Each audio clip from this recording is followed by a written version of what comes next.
We all have those people we rely on, like the mechanic who keeps our car running, the barista who knows our coffee order. It's about relationships, right? But how do businesses manage these at scale? Like, how do they do that when they're dealing with hundreds, even thousands of customers? It's a challenge for sure. That's what we're diving into today. CRM, CRM. Customer Relationship Management. And we've got some fascinating insights from, I guess you could say, a mix of sources. Videos, articles, the works, Yeah, a good mix really gives a well-rounded perspective on things. all shedding light on how CRM can help businesses thrive. So by the end of this deep dive, you'll understand not just what CRM is, but why it's so important for building those lasting customer relationships and ultimately growing your business. Absolutely. All right, so let's get down to basics. What is CRM? I mean, is it just a fancy software? Well, it is more than just software. It's a whole way of approaching how you manage interactions with your customers. Okay, so it's not just like sending out mass emails or keeping a database of, names and numbers. No, not at all. It's much more about understanding your customers, their Yeah. needs, their preferences, their journey with your business. Okay. And there are actually different types of CRM that can help you do that. We have operational, analytical, and collaborative CRM, each with a different purpose. So break it down for me. What makes each of these types unique? Okay, imagine you're running let's say, a bakery. Operational CRM would be like the backbone of your daily operations. Okay. It's the system that helps you, manage orders, track deliveries, just keep everything running smoothly, streamlining those interactions. So it's about efficiency, making sure the bakery is running like a well-oiled machine. Yeah, precisely. Now, analytical CRM is where you start digging deeper into the data. Data. Yeah. You analyze customer trends, their purchase history, even their behavior on your website. Mhm. It helps you understand what they want, what they respond to, and then how to better tailor your products and services. Oh, interesting. So it's like you can see into your customer's mind and use that to make better decisions about your business. Exactly. Then we have collaborative CRM. That one's all about connecting everyone in your business who touches the customer experience. So sales, marketing, customer service, everyone's on the same page. That makes a lot of sense. Like, you don't want marketing promoting something that customer service can actually support. Right. Got to be a united front. And when those three types of CRM work together, you create this powerful ecosystem that lets you attract, engage, and retain customers. And it feels personalized and meaningful. Okay, so CRM isn't just about like random acts of customer appreciation, right? Yeah. It's about having a solid strategy in place. Mm. So how do you go about building that strategy? Well, first you define your goals. What are you hoping to achieve with CRM? Is it boosting retention, increasing sales, expanding markets? What is it? Oh, so it's like having a roadmap, knowing where you want to go. Yeah, exactly. And once you have that destination, you need to understand who your ideal customer is. Okay. Go beyond demographics. Who Yeah. are they? What are their needs? What keeps them up at night? Yeah, it's not just their age and location, right? It's about understanding what they care about, what makes them tick. Precisely. And then once you have that understanding, you align your teams. Everyone, sales, marketing, customer service, they all need to be working together. A company culture that truly puts the customer first. Right. And finally, you need to choose the right tools. And we'll talk more about CRM software later, but you need to find the platforms and systems that help you manage these processes, track progress, and ultimately achieve those goals. Okay, so it's like getting equipped for a CRM adventure, You got it. and having a good map and the right tools can really make all the difference. Absolutely. Okay, so we understand the different types of CRM, the importance of a good strategy, but how does all this actually play out in the real world? Well, that's where the CRM cycle comes in. CRM cycle. Yeah, it's the journey from initial awareness to loyal advocacy. And each stage requires its own approach. Okay, let's start that journey. Where do we begin? You need to capture people's attention. You need to make them aware of your brand.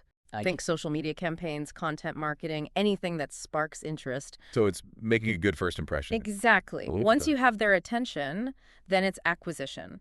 Interacting with potential customers, giving them valuable content, answering their questions, nurturing them. Building that initial connection, showing them that you're worth their time. Right. Then it's conversion. Now you present your products, highlight their value, and persuade those leads to become customers. You've wooed them, and now they're ready to commit. Exactly.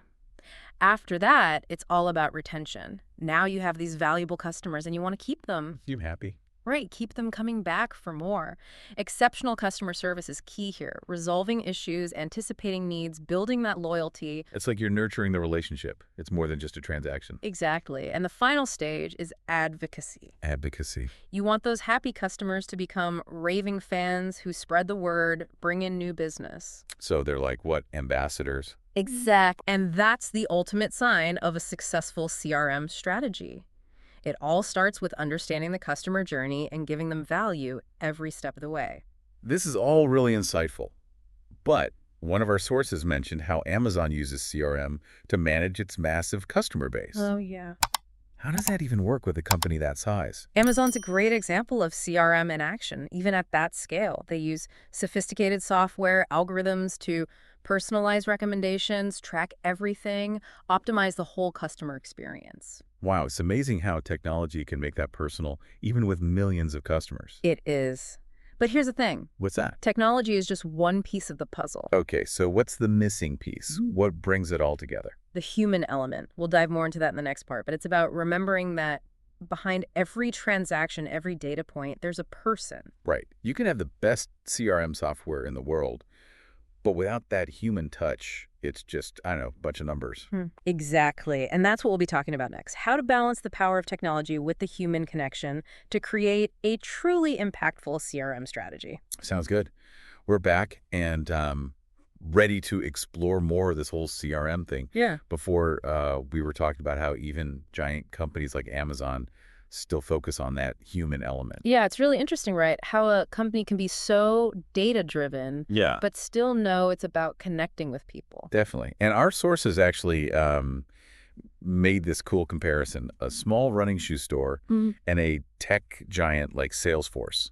You know, the company that sells CRM software. Oh, yeah, software. Two completely different businesses, Totally. but both using CRM. Correct. So I'm kind of curious how their approaches would differ. Well, what's interesting is, despite their size, both businesses are ultimately aiming for the same thing, that long-term customer relationship. Hey. But their methods are definitely, tailored to their situation. Makes sense. So, like, the shoe store might focus on those small personal touches, the staff remembering your favorite shoes, maybe your training goals. Yeah, like they actually get to know you. Right. It's about creating a sense of community. That feeling that you're valued, not just a walking dollar sign. Exactly. Yeah. And that builds loyalty. Now, Salesforce, they've got resources for more complex strategies, sophisticated software, dedicated account managers, maybe big events to bring customers together. So it's like creating a whole ecosystem versus those individual one-on-one interactions. Precisely. But both are valid approaches to CRM, showing that it's not one size fits all, right? It's about finding what works for your business and your customer. And speaking of finding what works, one of our sources had this great story, a mobile bike repair service. Oh, yeah, I remember that one. And it kind of showed how CRM isn't always, a straight line. Yeah, that was a good example. Highlighted how important understanding customer needs is. This woman, she starts her business, it's mobile, so she goes to the customer. Super convenient. Right. And initially, she's thinking about building relationships, be that go-to mechanic. So she offers these free evening rides, DIY repair clinics. Sounds like a good idea. Yeah, to create that community. Yeah. But here's the thing. Turns out what the customers really wanted was to learn to fix their own bikes. Oh, wow. So all those efforts to be personal, it backfired. Kinda, yeah. Her clinics were packed, but no one was calling for repairs anymore. She'd accidentally created a self-service model. So what did she do? She adapted, realized she could still provide value, right? Uh-huh. But by giving them the tools and guidance, empower them, but with her expertise there if needed. So she basically pivoted. Yeah, from mechanic to, Teacher. facilitator, exactly. And it highlights a key point. CRM has to evolve.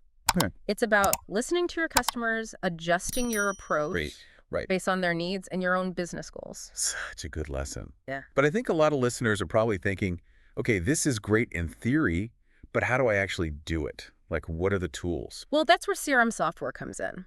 And the good news is there are tons of options designed for different budgets, different businesses. Okay, so let's break it down. What features should we be looking for?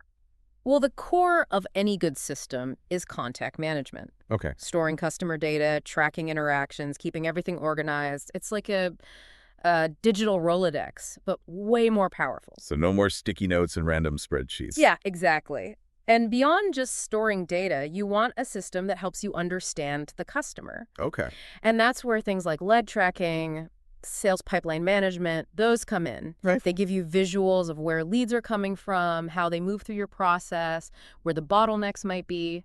So it's about taking the data and turning it into, what, actionable steps, not just collecting it for no reason. Right. You also want tools for communication, automation. Automation. Yeah, things like email marketing, social media integration, maybe even chatbots. Wow, that's a lot. Anything that helps you streamline communication, reach the right people at the right time. That's working smarter, not harder, right? Yeah, exactly. And then, of course, reporting and analytics are super important. You need a system that gives you clear reports on your performance. Are things working? What needs adjusting? It's like a dashboard for your customer relationships. Precisely. And the good thing is, CRM software is flexible. There are solutions for small businesses, big ones, even specific industries. So no matter what kind of business you have, there's something out there. Exactly. The key is to find the one that fits your goals, your budget, how you work. Right. But we got to remember, even the fanciest software is just a tool. Okay, so back to that human element again. Right. CRM, at its core, it's about people, building genuine connections. And that brings us to the last part of our deep dive, the mindset shift that's at the heart of any truly successful CRM. Okay, so we're back and ready to wrap up our CRM deep dive. Yeah. Before, we were talking about how software is important, but it's not everything. Yeah, it's like you can have all the best tools, but without the right approach, the right thinking, they won't do much. So let's talk about that mindset shift then. What does it really mean to embrace CRM, not just as software, but as a, I don't know, like a philosophy? I think it starts with recognizing that CRM isn't about transactions.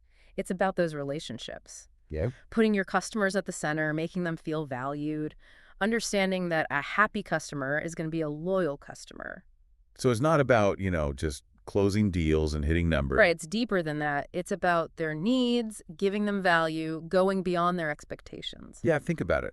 When was the last time you went back to a business that treated you like just a number? Probably not often. Exactly. I'm way more likely to stick with someone who makes me feel seen, appreciated. Our sources actually, they had this example of a small running shoe store. Oh, yeah, I remember that. It wasn't just about selling shoes, right? It was a community. Right, creating that experience, that connection. Exactly. They were going beyond just the sale itself. When that sets them apart. So how do our listeners actually cultivate this CRM mindset? What can they do, practically speaking? Well, I'd say the most important thing is to listen to your customers. Really listen. Yeah. What are they struggling with? What are their goals, their hopes? So don't just collect data, understand what it means. Exactly. And once you get that, you got to take action. How can you use what you offer to help them solve their problems, achieve those goals? It's more like being a partner, not just a vendor. Right. And this whole customer-centric approach, it can't just be one department, Yeah. It needs to be part of the company's culture. Everyone's got to be on board. From the top down. Right. And it's got to be ongoing, constantly learning, adapting, getting feedback. So it's not a rigid thing, more like a living relationship. Exactly. And the rewards can be huge, honestly. Stronger relationships, more loyalty, more business, more profit. Everyone wins. That's awesome. But I think one of the coolest things from all this research is that CRM can be about making a real difference. Oh, absolutely. When you really get this philosophy, it's not just serving customers, it's empowering them. Yeah. Maybe even helping them achieve their dreams. Who knows? That's pretty inspiring. Takes CRM to a whole other level. It's the human connection. At its core, it's building bridges, fostering trust, having a positive impact, one customer at a time. Powerful stuff. So as we wrap up, I want to leave our listeners with a question. Okay. How can you empower your customers? How can they be part of your story, share their experiences, become advocates for what you do? That's a great question to think about. Thanks for joining us on this CRM Deep Dive. We'll be back next week with another fascinating topic. Until then, keep learning, keep exploring, and keep building those meaningful connections.